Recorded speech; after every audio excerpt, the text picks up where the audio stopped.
Shalom, selamat siang, Tuhan memberkati. Bapak Ibu yang kasih Tuhan, kita sharing kembali tentang kebenaran firman Tuhan. Kali ini saya akan mengajak Bapak Ibu untuk berbicara masalah gembala yang baik. Kita akan melihat di dalam Mazmur 23 ayat 1-6.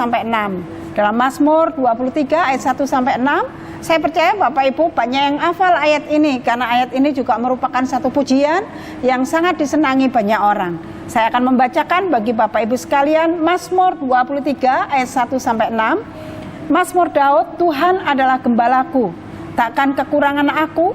Ia membaringkan aku di padang yang berumput hijau. Ia membimbing aku ke air yang tenang. Ia menyegarkan jiwaku. Ia menuntun aku di jalan yang benar oleh karena namanya. Sekalipun aku berjalan dalam lembah kekelaman, aku tidak takut bahaya. Sebab engkau besertaku, gadamu dan tongkatmu itulah yang menghibur aku. Engkau menyediakan hidangan bagiku di hadapan lawanku. Engkau mengurapi kepalaku dengan minyak. Pialaku penuh melimpah. Kebajikan dan kemurahan belaka akan mengikuti aku seumur hidupku. Dan aku akan diam dalam rumah Tuhan sepanjang masa. Amin. Bapak Ibu yang kasih Tuhan, untuk memahami tentang gembala yang baik ini kita harus mengerti akan latar belakang kenapa pemazmur atau Daud menulis tentang Tuhan itu sebagai gembala yang baik. Di sini Bapak Ibu yang kasih Tuhan, latar belakang budaya dan konteks yang harus kita mengerti untuk bisa kita mengerti ayat 2 pasal 23 ini yang menjadi satu lagu dan nyanyian yang luar biasa. Itu ditulis oleh seorang raja yang bernama Daud. Dia adalah seorang raja Israel yang dimana dia mempunyai pengalaman yang luar biasa dalam hidupnya. Sebelum dia menjadi raja, Bapak Ibu yang kasih Tuhan, dia adalah seorang pengembala domba. Dan ketika dia menjadi raja, dia mengibaratkan dirinya sebagai domba dan Tuhan sebagai gembalanya. Kenapa seperti itu? Karena pengalaman di dalam hidupnya. Daud di sini, Bapak Ibu yang kasih Tuhan, mengibaratkan bahwa dirinya sebagai domba yang lemah, tidak berdaya. Dia butuh seorang gembala yang dapat membimbing dia, yang dapat menolong dia dalam sepanjang perjalanan hidupnya. Apalagi dia sebagai seorang raja. Dia butuh Tuhan yang membimbing hidupnya, sehingga dia dapat menyelesaikan dan menjalankan tugas bersama dengan Tuhannya. Oleh sebab itu, Bapak Ibu yang kasih Tuhan, pemazmur ini ditulis begitu luar biasa dan diawali dengan Tuhan adalah gembalaku, takkan kekurangan aku. Nah, Bapak Ibu yang kasih Tuhan, untuk memahami Mazmur 23 ini, di sini saya memaparkan 4 hal yang dapat kita pahami dan dapat menjadi berkat buat saya dan Bapak Ibu sekalian. Yang pertama, Bapak Ibu yang kasih Tuhan, ketika Daud mengatakan bahwa Tuhan adalah gembalanya, di sini Bapak Ibu yang kasih Tuhan, Daud merasa bahwa Tuhan itu sebagai pemelihara dan penolong dalam hidupnya, dalam menyelesaikan semua tugas-tugasnya sebagai seorang raja, dalam menjalani hidupnya sebagai seorang raja. Dia percaya bahwa Tuhan Allah yang dia sembah adalah Allah sebagai gembala yang sangat baik dalam hidupnya. Oleh sebab itu Daud mau memberikan satu penegasan bahwa dalam hidupnya Tuhanlah sosok gembala yang sangat baik. Dan ungkapan ini menunjukkan bagaimana pemeliharaan Tuhan yang luar biasa dalam kehidupan Daud sebagai gembala, sebagai domba, dan Tuhan adalah dombanya. Demikian juga dalam kehidupan saya dan Bapak Ibu sekalian. Kita sebagai domba Allah, anaknya Tuhan, Tuhan tidak pernah meninggalkan kita. Dia senantiasa menolong kita. Dia adalah gembala kita yang sangat baik. Dia adalah gembala yang begitu luar biasa dalam hidup kita. Dia yang menuntun saya dan Bapak Ibu sekalian dalam sepanjang perjalanan hidup kita. Kalau kita melihat di dalam ayat yang kelima dalam Mazmur 23 ini, di situ dikatakan engkau menyediakan hidangan bagiku. Jadi Bapak Ibu yang kasih Tuhan, seluruh kebutuhan hidup pemazmur ini disediakan oleh Tuhan. Makanya dia mengatakan engkau menyediakan hidangan bagiku. Bahkan dikatakan di hadapan lawanku. Bapak Ibu yang kasih Tuhan, di sini Bapak Ibu yang kasih Tuhan, Daud bukan bermegah karena dirinya yang menjadi raja atau karena begitu luar biasanya, tetapi dia mau bermegah. Di dalam Tuhan ada kemenangan, di dalam Tuhan bahkan di hadapan musuhnya pun Tuhan tetap memelihara dan menolong dia. Oleh sebab itu Bapak Ibu yang kasih Tuhan, Daud menyadari bahwa hubungannya dengan Tuhan yang dia sembah itu begitu sangat-sangat penting dalam hidupnya. Dan ini yang membawa Daud untuk terus mengiring Tuhannya dengan setia dan untuk mengucap syukur terus di hadapan Tuhannya. Nah, Bapak Ibu yang kasih Tuhan, bagaimana saya dengan Bapak Ibu sekalian? Apakah selama ini Tuhan kita sebagai gembala yang baik, Bapak Ibu merasakan pertolongan dan pemeliharaannya?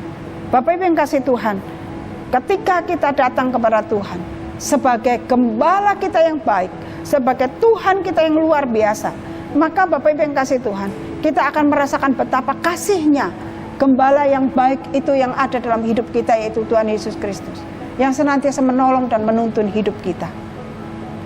Bapak Ibu yang kasih Tuhan, bagian yang kedua dikatakan sebagai dombanya Tuhan, Daud merasa dipuaskan oleh Tuhan.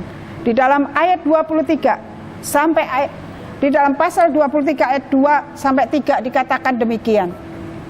Ia membaringkan aku di padang yang berumput hijau. Ia membimbing aku ke air yang tenang. Ia menyegarkan jiwaku. Ia menuntun aku di jalan yang benar oleh karena namanya. Di sini Bapak Ibu yang kasih Tuhan, arti dia sebagai domba dan merasa dipuaskan. Bapak Ibu yang kasih Tuhan, di sini berarti Daud selalu diberikan kecukupan, selalu dipuaskan oleh Tuhan dalam kehidupannya. Dan di sini Bapak Ibu yang kasih Tuhan, orang seringkali Bapak Ibu yang kasih Tuhan dalam hidupnya selalu merasa tidak puas, selalu merasa bahwa dirinya kekurangan.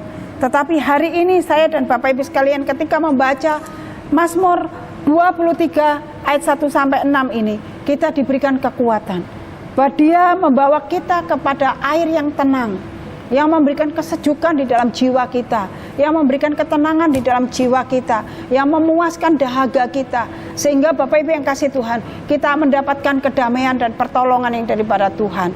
Makanya Mazmur mengatakan, atau Daud mengatakan, ia membaringkan aku di padang yang berumput hijau, ia membimbing aku ke air yang tenang. Ada satu kesejukan yang luar biasa dalam jiwa kita ketika kita berada di dalam Tuhan, ketika kita berada di dalam naungan Tuhan. Oleh sebab itu Bapak Ibu yang kasih Tuhan, biarlah kebenaran ini boleh menjadi kekuatan buat kita.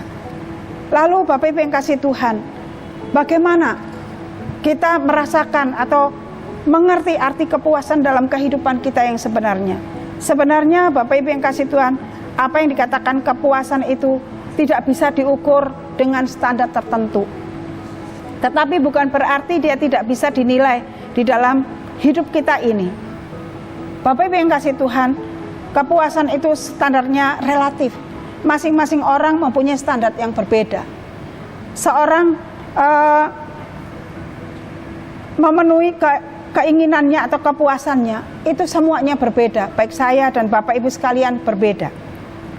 Mahatma Gandhi pernah mengeluarkan kalimat yang sangat agung, Bapak Ibu yang kasih Tuhan. Dia berbicara seperti ini, seluruh isi dunia ini sebenarnya sanggup memenuhi kebutuhan seluruh umat manusia, tetapi seluruh isi dunia ini tidak sanggup memenuhi keinginan satu manusia. Bapak Ibu yang kasih Tuhan, tetapi pemazmur menyatakan dalam ayat yang kita baca tadi, mengingatkan hanya Tuhan yang mampu menolong kita, menyegarkan kita, memberikan kepuasan dan ketenangan di dalam hidup kita. Dan bagian yang ketiga Bapak Ibu yang kasih Tuhan, tidak saja kita diberikan kepuasan, tidak saja kita diberikan kecukupan atau dipelihara Tuhan. Bagian yang ketiga, kita diberikan ketenangan. Banyak orang yang membutuhkan ketenangan dan kedamaian dalam hidupnya. Tetapi Bapak Ibu yang kasih Tuhan, hanya ada di dalam Tuhan yang mampu dan sanggup menolong kita untuk mendapatkan ketenangan. Bapak Ibu yang kasih Tuhan, ayat yang kedua tadi, membaringkan aku di padang yang berumput hijau. Ia membimbing aku ke air yang tenang, ia menyegarkan jiwaku. Orang butuh ketenangan, orang butuh ketenangan jiwa, orang butuh kedamaian. Hanya di dalam Tuhan ada ketenangan dan kedamaian. Bapak Ibu yang kasih Tuhan, biarlah ayat-ayat yang kita baca hari ini, Mazmur 23 ayat 1 sampai 6 ini boleh menjadi satu kesukaan dalam hidup kita sebagai anak-anak Tuhan. Dan Bapak Ibu yang kasih Tuhan, bagian yang terakhir, sebagai dombanya Tuhan, kita diberi rasa aman. Kalau kita melihat di dalam ayat yang keempat, di sini dikatakan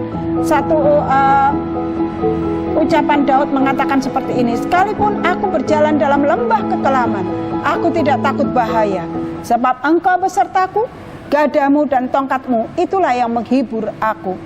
Bapak Ibu yang kasih Tuhan, apa yang dinamakan lembah kekelaman? Orang banyak takut untuk melewati lembah kekelaman. Bapak Ibu yang kasih Tuhan, lembah kekelaman sering kita alami, dan mau tidak mau kita sering kali menghadapi hal itu. Tetapi satu hal yang menjadi catatan dalam hidup kita, kalau kita bersama dengan Tuhan, ketika kita melewati lembah kekelaman, bukan berarti lembah kekelaman itu bisa kita angkat, kita buang, tidak. Tetapi kita bersama-sama dengan Tuhan lewat lembah kekelaman itu, dan kita tidak menjadi takut dan gentar. Kenapa? Karena Tuhan sendiri yang memegang tangan kita. Makanya pemazmur mengatakan, sekalipun aku berjalan dalam lembah kekelaman, aku tidak takut bahaya, sebab Engkau besertaku. Gadamu dan tongkatmu itulah yang memberikan penghiburan buat aku. Bapak Ibu yang kasih Tuhan, sekalipun kita lewat lembah kekelaman, kalau kita bersama dengan Tuhan, Tuhan yang akan menolong kita, memampukan kita, menguatkan kita, dan kita dapat masuk di situ dengan pertolongan Tuhan, dan kita dapat melewati bersama dengan Tuhan. Nah, Bapak Ibu yang kasih Tuhan, biarlah kebenaran firman Tuhan ini menguatkan Bapak Ibu sekalian dan saya. Dalam kondisi apapun, meskipun lewat lembah kekelaman, kita tetap bersama dengan Tuhan. Dan biarlah kebenaran firman Tuhan ini boleh menjadi kekuatan kita bersama. Sehingga Bapak Ibu yang kasih Tuhan, kita dimampukan menjalani hari-hari yang kita lalui. Kita tahu siapa Daud, kita tahu bagaimana perjuangan Daud, pergumulan Daud, ketika dia menjadi seorang gembala, sampai ketika dia menjadi raja. Bapak Ibu yang kasih Tuhan, kalau kita melihat kisah tentang Daud ini begitu luar biasa. Tetapi yang menjadi catatan buat saya dan Bapak Ibu sekalian, Daud tetap memandang Tuhan Allahnya dengan begitu luar biasa, dan dia menundukkan diri di hadapan Tuhan Allahnya. Bahkan dia mengibaratkan dirinya sebagai domba yang lemah, dan Tuhan adalah gembalanya. Sehingga Daud terus berjalan bersama dengan Tuhan. Bapak Ibu yang kasih Tuhan, bukan berarti Daud tidak pernah jatuh bangun dalam dosa atau jatuh bangun dalam masalah. Tetapi ketika dia berpegang teguh kepada janji Tuhannya dan berjalan bersama dengan Tuhannya, dia tetap kuat sampai dia mengakhiri masa tugasnya sebagai seorang raja. Demikian juga saya dan Bapak Ibu sekalian. Kita bukan berarti tidak dalam waktu masuk bersama dengan Tuhan kita tidak punya masalah dan pergumulan dan jatuh bangun dalam masalah dan pergumulan. Tetapi ketika kita bersama dengan Tuhan, pertolongan demi pertolongan Tuhan terus nyatakan dalam hidup kita. Bahkan Dia yang memegang tangan kita, karena Dia adalah gembala yang baik, yang sangat mengasihi kita. Biarlah firman Tuhan ini menjadi kekuatan saya dan Bapak Ibu sekalian. Amin. Mari kita berdoa. Tuhan Yesus yang baik, Engkaulah gembala kami, yang baik, yang begitu luar biasa, yang senantiasa menuntun kami sepanjang perjalanan hidup kami. Dan Engkau yang memelihara kami, memberikan ketenangan, keamanan, damai sejahtera yang daripada Tuhan. Sehingga kami terus bersama dengan Tuhan dengan penuh sukacita. Terima kasih Tuhan Yesus yang baik. Kami mengucap syukur kepadamu. Semua keberadaan hidup kami pertaruhkan ke dalam tangan kuasa-Mu. Biarlah Engkau yang memimpin, menuntun dan menolong kami. Karena Engkaulah gembala kami yang sangat baik. Terima kasih Tuhan. Dalam nama Yesus kami bersyukur dan kami berdoa. Amin. Tuhan memberkati, sampai ketemu kembali.